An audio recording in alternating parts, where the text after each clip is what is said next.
When Russell T Davies pitched the idea of a Doctor Who spin-off show focusing on Sarah Jane Smith, he always had the intention on a concept where Sarah Jane versus the Slitheen. The renowned villain first appeared in the first series of the revival of Doctor Who. They were designed for the particular appeal for younger viewers, hence why they felt that the Slitheen were the perfect nemesis to appear in the first series of the Sarah Jane adventures. As such, it was the ideal way of cementing the show's connection with Doctor Who. So does Revenge of the Slitheen hold up all these years later, especially when we all grow up and find farcing jokes cringy as hell? Well, you have to keep watching to find out.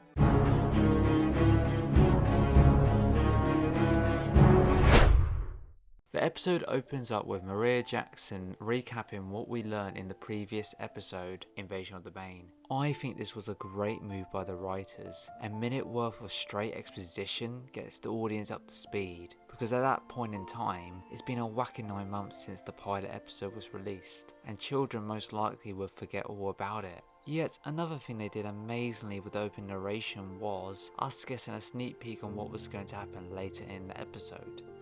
And weirder. I like this because it's a teaser on what's going to happen later in the episode without spoiling too much, keeping us from switching to another channel as children are normally easily distracted. And the narration fades nicely well, bringing Maria to the crucial location of the story. School. This episode had another job of introducing a new regular character in the form of Clyde Langer. Davies had developed him as a replacement for Kelsey. However, I'm surprised they didn't name drop her in the episode. It's like the writers totally trapped her in a box, lost and forgotten about, but maybe that's a good thing. Your best friend's a metal dog with its bum stuck in a black hole. We then get to see Sarah dropping Luke off at school for the first time, getting to see more of their relationship as they're both new to this. However, one thing Luke has to learn in this episode and the series overall is social interactions. This spawns many clashes with Luke and many other characters, quite notable around the class clown, Clyde, who thinks on himself quite cool. In reality, he isn't. So when everyone laughs at him when Sarah kisses Luke on the cheek, he doesn't comprehend what's so funny. I like this because it makes him feel so foreign, who can't fit in with everybody else. He then later expresses this to Sarah Jane, feeling like he made so many social mistakes and doesn't want to go to school anymore, so he doesn't make any more mistakes. Saying Maria is in different classes to him and Clyde thinks he's uncool. This grounds the character, making him feel more human than he already thinks he is, as this is just a normal teenager reaction. But let's get back into the real stake of the story. What's so significant about setting the story in a school, and how does this tie up with the Slitheen exactly? It's established in their first scene that the two Slitheen are disguised as teachers, just like they did in Aliens of London, impersonating the authorities. I like their initial introduction, hiding in an unearthly lab, watches the CCTV cameras, choosing who to kill and snatch their bodies. It gives them a very evil mastermind feel before it's ruined with the countless farcing jokes and scrunched faces. Try it. Yeah, we'll get onto that in a bit. An arriving teacher called Tim Jeffrey is brought inside by the headmaster, who is secretly a Slitheen. He asks Tim to stand against the wall, which opens an unlocked door to reveal a big green arm with long claws. Jeffrey turns around and screams in terror. The scene is executed pretty well, building up suspense, since we only get a sliver of the creature. This is good because it leaves us hanging with anticipation and sets up several questions like, why do they need him? Why are they at school? This mystery continues. We see Maria and Luke sitting anxiously in assembly. They're joined up with Clyde Langer, who's seeking to make cool friends, but we'll settle for them until then. I love the first interaction between Luke and Clyde because how Luke introduces himself is extremely formal, trying so hard to fit in but doesn't know how real kids communicate with each other, causing the scene to be very comedic. How do you do? I'm Luke Smith. Okay, that was a joke. Now I mean it. The headmaster begins the assembly with a huge fart, which the students find amusing. I like how he handled it, highly dismissive of it, and resumes on. When Tim walks onto the stage, we hear these eerie drum cymbals, showing something isn't right with him. Because I guarantee The headmaster reveals that he will be leading the classes in tours of the new technology building that earlier Maria commented on being too flashy. The tour starts with Luke and Clyde's form. The new building is highly advanced with computer labs and broadband. but also has this weird smell like metal or batteries, not like an Invasion of the Bane where the plot of Bubble Short is in your face. This episode takes a different approach by making it more subtle, till Maria and Clyde at lunchtime commenting on it, like the food is mouldy, the school smells, and thinks something strange is going on at the school, which piques Maria's interest, adding more intrigue on what's going to happen. However, this moment is broken when the two Slitheen are announcing their plan in public like they don't even care. The acting of these two in the story is just so camp and cringeworthy to watch. Every single moment they scrunch their faces and sniggers. I just had to keep pausing my TV and sighs with embarrassment. Ugh, this episode was doing so well. When Luke and Maria returns home and recounts the day's events to Alan, Sarah notes with slight jealousy how Maria and her father easily interact. Before she and Alan talk about the school's new building, Alan mentions doing a job in another school with an identical building. This is a great touch to incorporate Alan into the plot, rather than him lurking around Bannerman Road. After their interaction with Alan, Sarah goes inside to do some research about it. This leads us to getting our first glimpse on what the Slitheen's main intentions are. The Slitheen pulls this lever. Lights out, London. Here, please hit me as hard as you can. Squidward, I'm working in the kitchen. At night. Don't hold back. The Slitheen's machine causes sudden power cuts, yet it's not like any normal power cut, because the candles Alan uses to light up the room go out, and Sarah's scanner is completely dead, despite the fact it can't lose power, establishing the Slitheen's power over our characters. Whatever they're up to is powerful enough to take Sarah's powerful gadgets away from her. It's very mysterious, and a machine that could turn light and power off is a fantastic plan, and feels so sci-fi in the Doctor Who universe. Nonetheless, the machine begins to overload, and the Slitheen shuts it off. The stabilizer isn't working, but once it does, the Slitheen will destroy Earth, yet they need to find a solution of fixing it. At school, Tim the Slitheen, yes, that's what I'm calling him, was impressed with Luke's intelligence in his lesson, so he and the head teacher plot their plan to use Luke to solve their problem. They do this by making a science club designed to manipulate Luke in handing them the correct equation. I like it because he utilised being a teacher to his advantage, acting like it's just a general school project for the students to work out. You would totally understand and feel sorry for Luke in the second part of the story, because we as well will go under their spell, because he's so convincing, but yet we know he's devious. So now Tim the Slitheen has got the equation to fix the machine, they now can resume with their plan. The cliffhanger of Revenge of the Slitheen comes together pretty well, with trapping all our main characters in a building of sorts, with only the Slitheen inside, with no way out. It's very gripping and intrigues us to know how the writers are going to resolve it. I said earlier Sarah Jane is investigating this conspiracy. Before doing so, Sarah calls Maria and asks her to have a look around the school, building the relationship up and seeding Maria into the cliffhanger very nicely. While Sarah heads to a coal-fired construction to investigate further, she quickly gets interrogated by the receptionist, Janine, who was earlier established watching Sarah on the CCTV camera.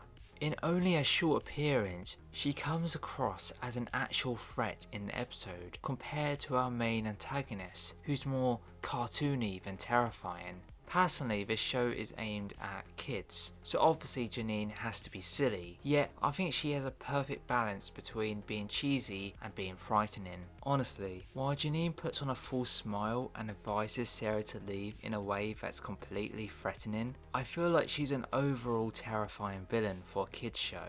You definitely feel like Sarah is in real danger, with the Slitheen taps her in a corner, making us feel like we're in the situation with her. I think there's enough build up to make Janine a sinister presence. I wish I could say the same about the other two Slitheen. That puts a foul taste in my mouth. That one. Another day, another migraine. For the kids' part, it begins with Maria searching around the school, who then suddenly hides under a computer desk as Timber Slitheen walks into the room, who then detects Maria by smelling her presence. She watches in horror as he unzips himself to reveal. The whole scene reminds me of Jurassic Park, making it very tense to the audience, with little noise as possible, putting Maria in a general point of weakness. However, she luckily gets out the room okay, then runs into Clyde, who's confused on why Luke and Maria are so weird. But I like Luke's response to this prior to meeting Maria.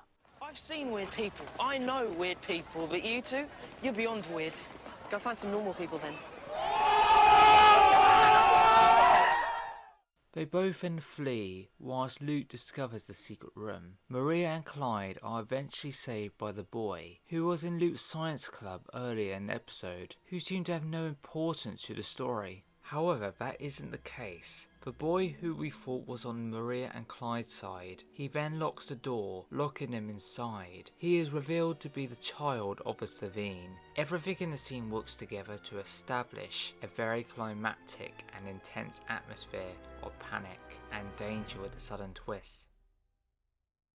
The opening of part 2 doesn't pay off that satisfying cliffhanger we were promised in part 1, making the whole scene feel anticlimactic, with it basically being resolved by Clyde and Maria getting chased by the Slitheen around the table. Then they just exit the room that the Slitheen should have locked before saying, No, there's no way out. So that was a fucking lie. It's just a slap in the face and feels really cheap. It's like if the Doctor was surrounded by the Daleks who are ready to kill him, but at the very start of the next episode, he just flings out a get out of jail card, then dips. However, with that disappointing cliffhanger, we did end up getting a tolerable resolution for Sarah Jane. She gets away by spraying Janine with perfume. This doesn't feel cheap or like a cop-out, because it has already been established at the end of part 1, with Janine complimenting her perfume. It's one of the Slitheen's weaknesses, so it makes perfect sense. After escaping, Sarah rescues the gang and seals the Slitheen inside the school with her sonic lipstick.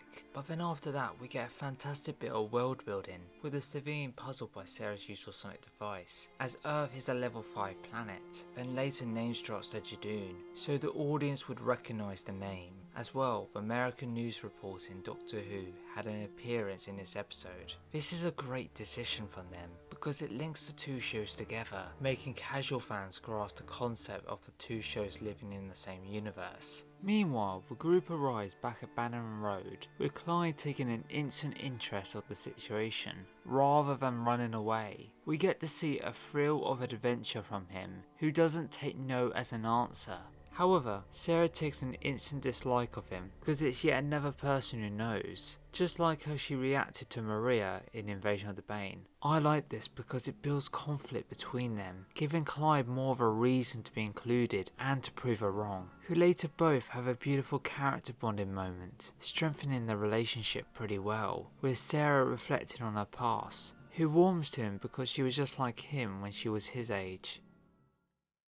Sarah calls out Mr. Smith, who detects the Slitheen's plan. We find out the network of the machines in the school buildings are all over the world in 10 cities, with the Slitheen will drain the planet of its energy. It's a great way to display how much power they have, and it won't be easy beating them. It's basically a... Now that is an Avengers level threat. Luke then realises that he provided the Slitheen with the information necessary to make their plan work, and he feels guilty about it, showing he's not completely perfect and has faults, making him easy to relate to, because we all make dumb decisions in our lives, and to me, this makes him human. This is followed sharply with the Slitheen putting their plan into motion. I love how the stakes begin to rise high after this, making every scene count for the viewing experience, as it's very exciting. Just like in the Russell T Davies era of Doctor Who, Davies uses TV news channels to advance the story along quite nicely, and getting the protagonist into the events that's going on, as they see the effects of the Slitheen's plan across the world. This is a clever way to show how quickly the machine functions. It's a brilliant narrative tool that he uses in almost all his shows. But as Mr. Smith just about to tell the gang the Slitheen's weaknesses, the power cuts off, showing the machine has already struck the UK, making it a great tense moment, because they almost had the key to defeat them, and now they're left in the dark, quite literally. Until Clyde remembers Tim the Slitheen's fearful reaction to his sandwich, which had salt and vinegar in it, which leads to a great moment that recreates the Doctor Who episode World War III of the gang discovering the Slitheen's weaknesses. As a viewer, we know their weaknesses, so we're shouting at the TV screen as it's plainly obvious to us, but not to them. As the gang arrives back at the school, we find out that Slitheen has switched off the sun to drain out its power. This is a great visual cue that the whole world is in immense danger. It's such a great way of building tension because time is against our characters. The group gets into the school. Clyde and Maria holds off the father of the Slitheen, or who I title him, the Big Boss. He provokes Maria, but she throws a whole lot of vinegar on him in revenge, causing him to blow up, showing that Clyde's theory works, giving them an edge against the Slitheen. Tim and the baby Slitheen feel this and take action by teleporting more Slitheen into their lab. After the whole gang gets captured, Luke manipulates the Slitheen into giving him another look at the machine, pretending he got the equation wrong. I like this because he used their tricks against them. Quite ironic, isn't it? And also very clever by Luke's part, working under pressure. Sarah tosses in the sonic lipstick and causes the machine to malfunction, leading everything to be reversed, sweet and downly. As they escape the lab, Tim and the baby Slitheen are trapped and are about to die. As evil as the Slitheen are to us, they still have a heart and beg for mercy so that the baby Slitheen can live. However, Tim the Slitheen dies, RIP, but the baby Slitheen teleports away before exploding. Maybe we'll see him in another episode. Episode 6. Last thing I want to note is, Davies loves to set up his story arcs up as early as possible. We've seen this in his Doctor Who series, from the first 2 episodes, like Bad Wolf or Torchwood. It builds intrigue to continue watching the show, rather than just being a one-off. Davies does this by Clyde messing around with Mr. Smith, asking a bunch of questions, ending with Mr. Smith giving him a soft zap towards Clyde's fingers. This foreshadows that Mr. Smith has a weird vibe about him, and we should be cautious about him. Revenge of the Slitheen is very weird, but also very gripping and smart at the same time. The pacing is done perfectly, especially in part 2, making it feel real that the gang is under pressure, with a good balance on introducing Clyde into the team, and as well continuing developing our established characters. The only thing that lets this episode down to me is the performances from the Slitheen. Their plan is overall fantastic. However, I can't help to cringe every time they're on screen. It hurts the viewing experience and puts me off watching the episode, even if everything else in the episode is outstanding. I'm going to be reasonable and give it a high C on the Series 1 tier list. It's still a solid episode though, but it's not an episode I would go searching for. I would honestly play the drinking game to this, and I most likely wake up in a hospital bed because of it. But don't worry guys, the next one I won't be cringing in the slightest. We can rest and I'll dish out B's and A's for the rest of the Sarah Jane reviews.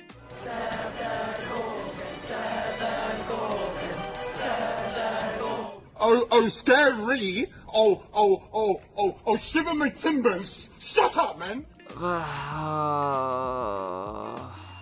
That's going to be an eventful review.